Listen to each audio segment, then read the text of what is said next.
Bueno, vamos a sumergirnos en una historia realmente poderosa. Viene del libro de Daniel, capítulo 3.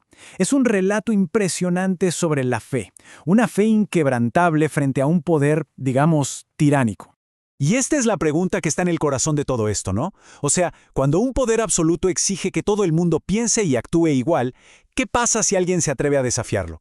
¿Cuál es el costo de ir en contra de la corriente? Ok, empecemos con la primera parte. El decreto del rey.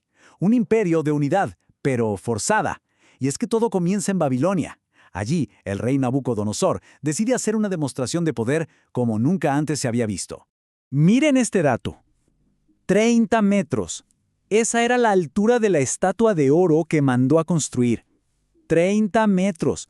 Una cosa colosal de oro puro, levantada en medio de la llanura de Dura. Realmente imponente. Pero, a ver, ¿qué había detrás de todo esto? ¿Por qué levantar semejante monumento? Bueno, no era solo por una cuestión de ego o de arte, para nada.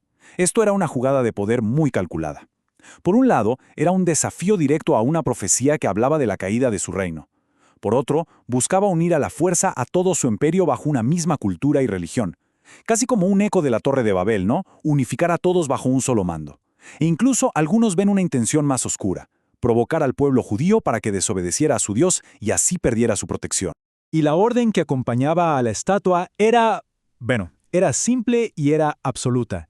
Cuando sonara la música, absolutamente todos, sin excepción, debían inclinarse y adorar la estatua. Un edicto que se envió a cada rincón del imperio. Y para que nadie tuviera dudas de cuándo hacerlo, se organizó toda una orquesta. Una orquesta muy específica, de hecho, con 6 instrumentos: bocina, flauta, tamboril, arpa, salterio y zampoña. Esa era la señal. Es que la música se usó aquí como una herramienta increíblemente poderosa.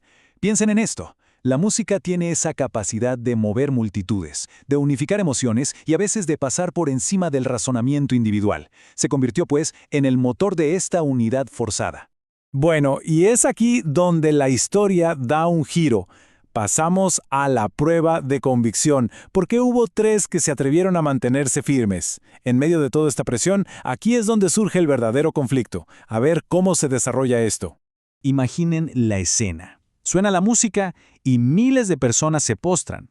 Pero en medio de ese mar de gente arrodillada, 3 hombres permanecen de pie. Sadrac, Mesac y Abednego, 3 oficiales judíos, se negaron a inclinarse, se aferraron a sus creencias. Claro, un acto así no iba a pasar desapercibido, ni de lejos. De inmediato fueron acusados y llevados directamente ante el rey, un rey, por cierto, que estaba furioso. Y Nabucodonosor, en su arrogancia, les da una última oportunidad, pero con un desafío directo. Les dice algo como: a ver, si no se inclinan, los arrojaré al horno. Y entonces, ¿qué Dios será aquel que los libre de mis manos? Fíjense, no solo los está retando a ellos, está retando a su Dios. La respuesta de ellos es una de las declaraciones de fe más potentes que existen. Le dicen al rey que su Dios puede librarlos. Pero aquí viene lo increíble. Añaden: ¿y si no? O sea, incluso si no nos libra, que sepas que no vamos a servir a tus dioses ni adorar tu estatua. Su fe no dependía del resultado. Era total, aún frente a la muerte.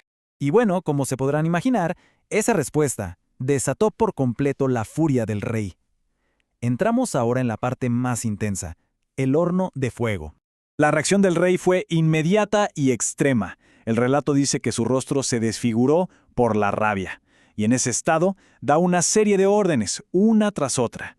Primero, que calienten el horno 7 veces más de lo normal. 7 veces.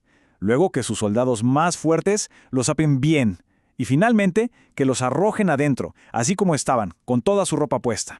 Y para que nos hagamos una idea de lo que significaba 7 veces más caliente, el fuego era tan, pero tan intenso, que los propios soldados que los llevaron para arrojarlos murieron quemados por el calor de las llamas antes de poder alejarse.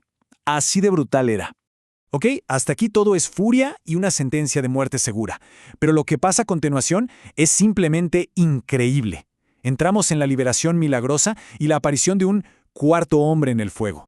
El rey se asoma para ver el resultado de su ira, y lo que ve lo deja perplejo. A ver, lo que se esperaba era ver 3 cuerpos consumidos por el fuego, una muerte instantánea, pero lo que ve es totalmente diferente. Los 3 hombres están caminando libremente, sus ataduras se quemaron, y no son 3, sino 4.